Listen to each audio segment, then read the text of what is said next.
Speaking of plagues and diseases and pestilences, we're not finished with one.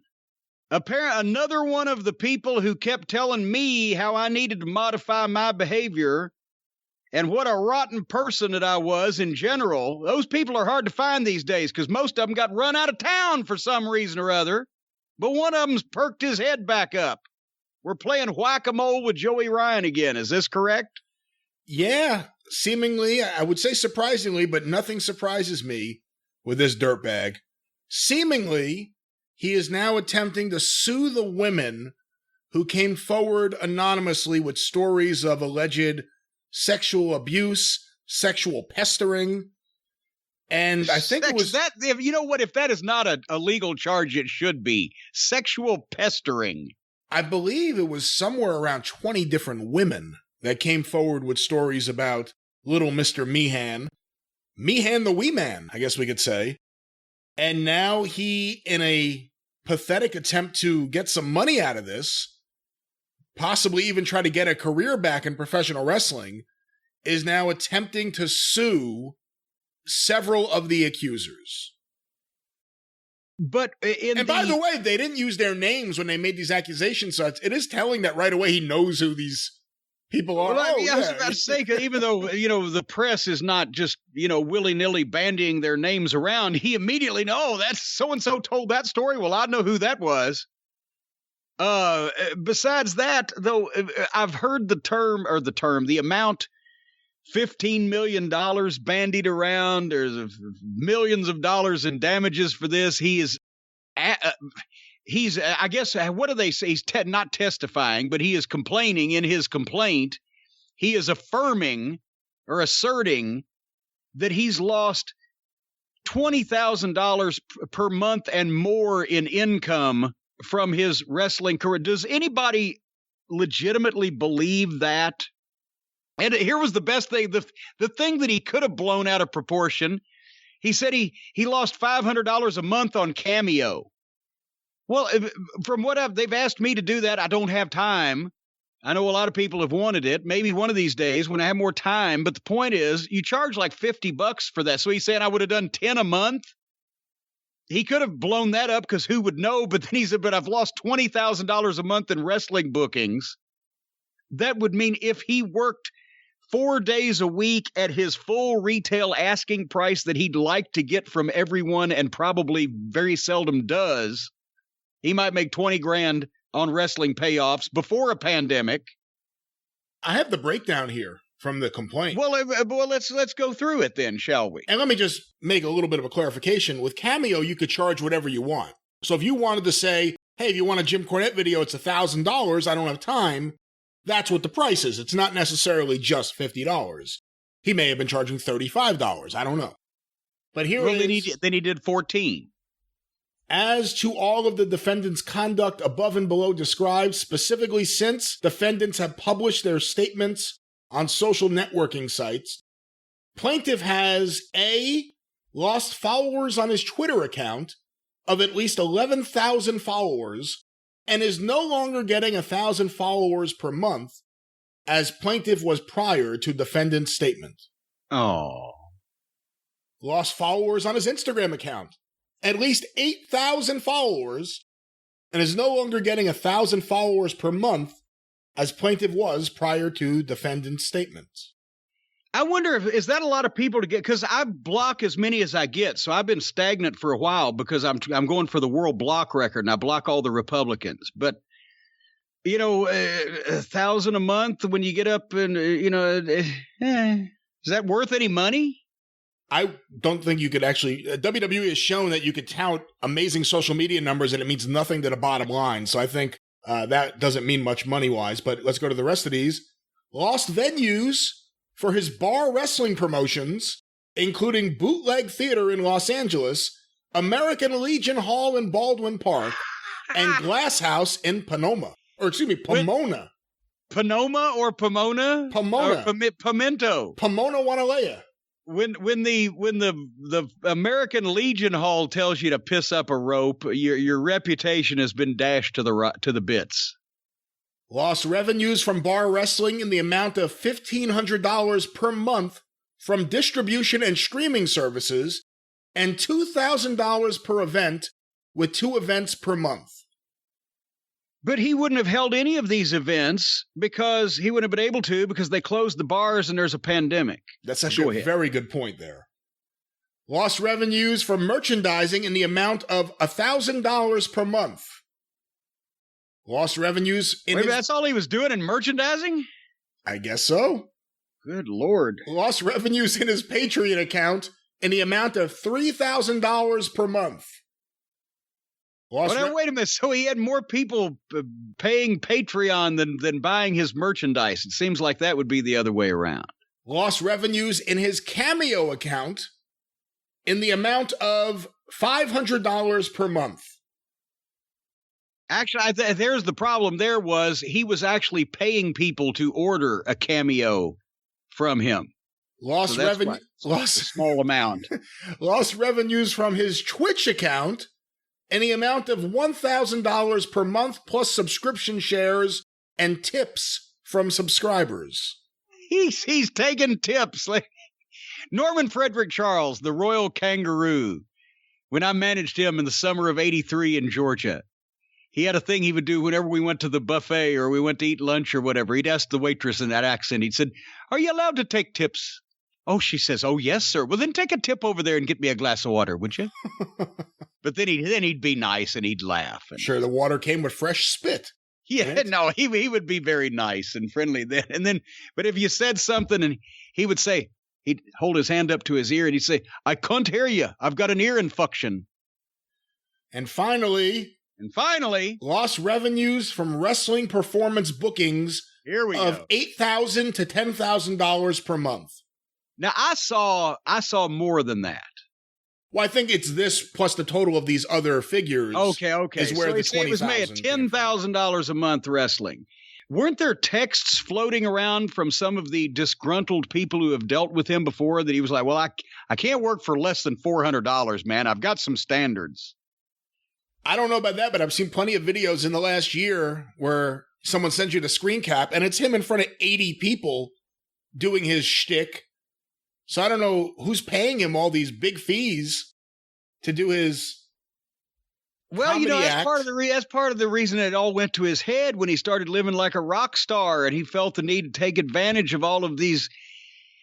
That's another thing. Every time I read about this shit, and I read something about the speaking out movement in England and talking about the way that the girl trainees and girl wrestlers beginning their careers were talked about. And they're 13 and 14 and 15 and 16. And it's fucking lunacy. Who puts 16-year-old girls in a fucking wrestling school? Even a real legitimate one. Much less some of these fucking, "Hey kids, let's put on a show" wrestling schools out there. And then and they're around these fucking guys who have no other outlet. They think they're stars. And some people tell them they're stars, but the only people that they see evidence of this are a bunch of fucking bearded, bald-headed guys in the American Legion Hall and the poor girls that are on the show that they're supposed to be taken care of, that they're supposed to be watching out for because they're one of the boys. They're in the business. And instead they're fucking harassing and pestering the poor girls that want to be on the show because they're fucking enamored of being wrestlers and because there's no female fans because this is the most unattractive, unsexy, unappealing to the average American woman bunch of fucking video game playing effeminate wannabe fuckwits in the wrestling business to begin with, so they got to prey on the teenage girls that they're training to get in the business. This whole thing is fucking horrible. Good God. Anyway, do you think Mr. Ryan are the people that he's suing for this $15 million, do we not know that they are the offsprings of the Rockefellers or that they're independently wealthy and he expects to get this? They don't have any insurance companies that are going to cover them stooging on a sexual predator, so that this would come out of their pockets. So is he just trying to scare these people, or does he expect that they have $15 million? I don't think he expects them to have the money. I think this is an attempt to try to get them to take back their stories with the threat of a potential lawsuit, because he wants to get his wrestling career back because he has no other job skills. He can't do anything else. And he can't do that. You know, he's never going to have a wrestling career back. And I don't think, I mean, maybe he's just calling their bluff because he will get destroyed in Discovery. We have heard from people around the Southern California wrestling scene. There are stories about Joey Ryan around and have been around for a long time. He will get killed in Discovery, let alone the first time. This complaint says nothing about wrestlers playing with his dick in the ring. The first time that videotape is played in the courtroom, the first time, game over. Or his boobplex and his porn channel sponsorship and his taking lollipops out of his trunks and shoving them up people's asses or in their mouths or whatever, and all of his other or his excuse charade of being a professional wrestler, or his excuse of living a rock star lifestyle. Going from Quonset hut to American Legion Hall to fucking dive bar, performing before anxious crowds of upwards of 76. I felt like I was Mick Jagger. Fucking idiot. But I predicted another thing also. I understand he's got a good, close personal relationship with God now. I've heard that's been told. Fuck up your life so bad that nobody on earth wants to talk to you, and God will be right there to follow up. So good for Joey. I'm glad to see he's doing well, and I sincerely can't wait to see the depositions that come out of this when people continue to tell him he needs to modify his behavior. And he really does. Yes, he does. Anyway, speaking of modifying behavior, if you want to keep the bad world out, if you want to completely block out all the blather and nattering and blithering and associated noise that comes with living in society in the world today, the perfect way to do it is with the wireless earbuds from our friends at Raycon. And Brian, you have these stuck in your head all the time. I love Raycon, and so does Suzanne, because she took my first pair. I had to get a second pair. And as a matter of fact now, and also COVID can be transmitted through the ears, so always get extra pairs of the Raycon earbuds for everybody in your family. Don't let anybody else wear yours. You must buy extra pairs. Folks, 6 hours of playtime, seamless Bluetooth pairing. Stacy's the same way. She's walking around with these things in her ears. She's talking on the phone. She's listening to things. She can't hear a word I say. And I think she's lost her mind half the time because she's talking to no one. But she says it sounds just like voices in your head.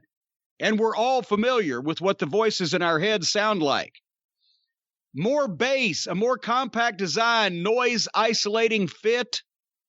They are half the price of these so-called premium wireless earbuds that you get around town. That's why that we always recommend them from Raycon. And for a limited time only, you can get 15% off your order at BuyRaycon, BuyRaycon,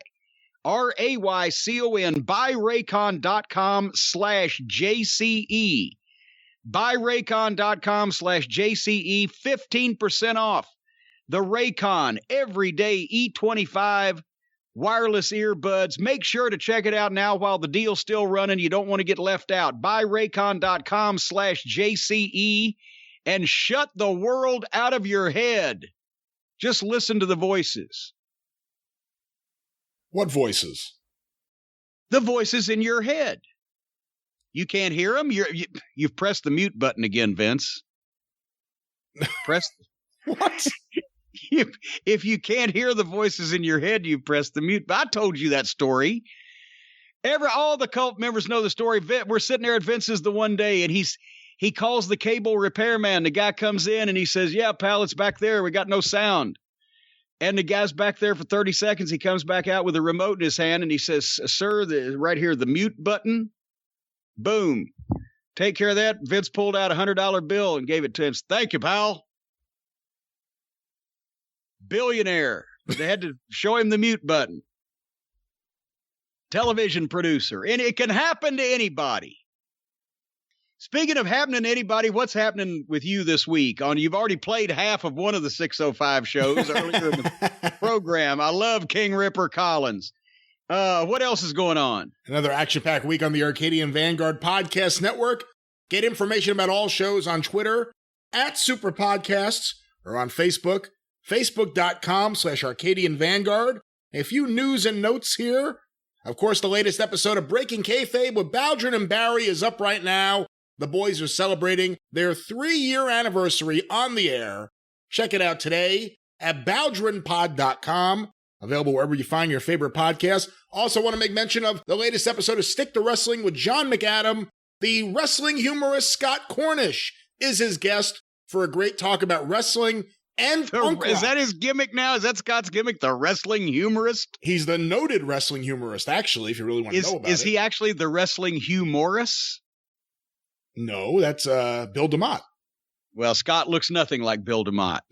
No, he's not. Much more popular, also, actually. Yes, actually, more well thought of in some circles. Go ahead. But hear that today, wrestling and punk rock at McAdamPod.com, available wherever you find your favorite podcast.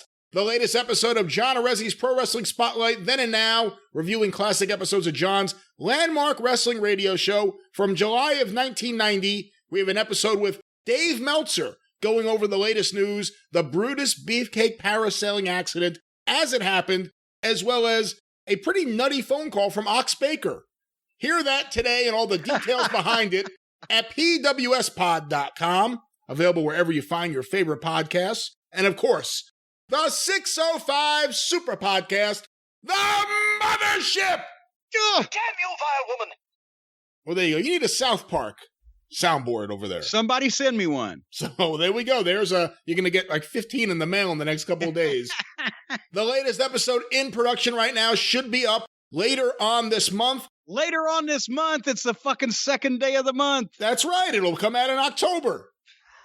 But as some of you have seen on Twitter and on Facebook, very happy to announce that Arcadian Vanguard has reached an agreement with Brian Bucantis and Arena Publishing, and we have purchased the entire Pro Wrestling Enterprises catalog, their assets, the photo library, the rights to Wrestling Review, the Wrestling News, Ring Wrestling, and so much more. All those programs, all those magazines, and we have a lot of really cool things planned for 2021. You are now in possession of the first contract I ever signed and involved in wrestling. That's right. I got your contract as well as every other contract that various photographers from Paul Heyman on down sent in to have their photos in the magazines. Although I will say, going through the files, because Norm Keitzer didn't just have a library of photos. I mean, there's 9 file cabinets. It's over a ton of photos. I think over 25,000 images in the archive here, which covers not just Norm Keitzer's Wrestling News and Wrestling Review, but also the old Ring Wrestling files. Because when Bert Sugar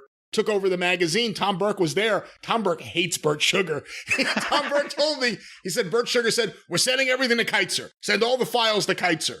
So this is the Rings Wrestling and Wrestling News files all together. But Norm Keitzer seemingly kept files on every single bit of correspondence. Now that I look back on my talks with Norman Keitzer, he had some Jack Pfefferish tendencies. Yeah, there are photos of Jack Pfeffer in here with Jack Pfeffer's handwriting on it saying, look, I was the first Beatle. And it's pictures of him with his hair down across his face. But the contracts are in here. And one thing I did find recently in the Paul Heyman file is that Paul Heyman for a while had something called Wrestling Press International, where he was shooting it's a good concept, all things considered. And he would say these photos are from Wrestling Press International. It was a scam shell corporation to get himself publicity. Well, I have a letter here where it says, hey, Norm, here's some photos for the next issue. And a press release that Studio 54 recently put out about Jimmy Garvin's appearance there. He doesn't say I wrote the press release because he was doing PR for Studio 54 at the time. But then there's a letter with the pictures from some other guy saying, Those are my photos. Paul Heyman's taking credit for my photos. So there's all sorts of stuff like that. It's a really cool collection. And like I said, lots of cool things planned for 2021, including new podcasts for the wrestling news and wrestling review, as well as lots of cool things with the archive. But get more information about that on my social media, but also the 605 Super Podcast at 605pod.com, available wherever you find your favorite podcasts. The Mothership. The Mothership. And I have you under contract. I expect some photos any day now. Yeah, I'm sorry, Norman. I've really been behind.